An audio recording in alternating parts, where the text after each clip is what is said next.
ते लवंग, दालचिनी, काळी मिरी घेतलेली आहे, वेलची घेतलेली आहे आणि टॅमॅटो 8 घेतलेले आहेत, 5 कांदे घेतलेले आहेत आणि लसूण घेतलेले आहे आणि बीट आणि अद्रकचे तुकडे घेतलेले आहेत.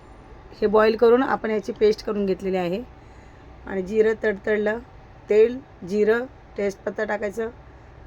छान तडतडलं की ती ग्रेव्ही आपण याच्यामध्ये ओतूया, ती फ्राय करून घेऊया. बघा मस्त कलर आलेला आहे. काश्मीरी मसाला घेतलेला आहे, कलरसाठी अजून छान कलर येतो.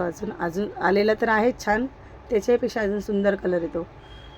थोडंसं गरम मसाला टाकलेला, धना पावडर, जिरा पावडर टाकलेली आहे. मस्त हलवून घ्यायचं. एका साईडला पॅनमध्ये आपण बटर टाकलेलं आहे आणि अद्रक लसूणची पेस्ट टाकलेली आहे. थोडी बारीक लसूण टाकलेली आहे चिरून. आणि आपण ज्या भाज्या आपण घेतलेल्या आहेत सर्व मिक्स. थोडं कांदा टाकायचा, जाडसर कांदा चिरायचा. तुम्ही दुसऱ्या पण भाज्या घेऊ शकता आपल्या आवडीनुसार.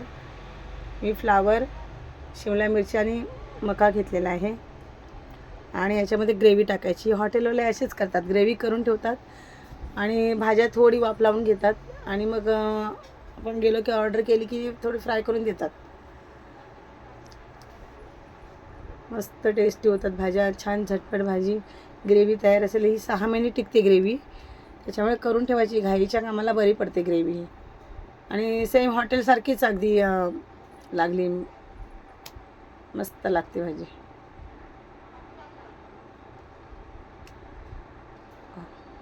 छान आहे. भाज्यांचा कलरसुद्धा चेंज झालेला नाही आहे, कारण थोडे बॉईल करून घेतलेले ना. 10 मिनटे ठेवायचे गॅसवरती.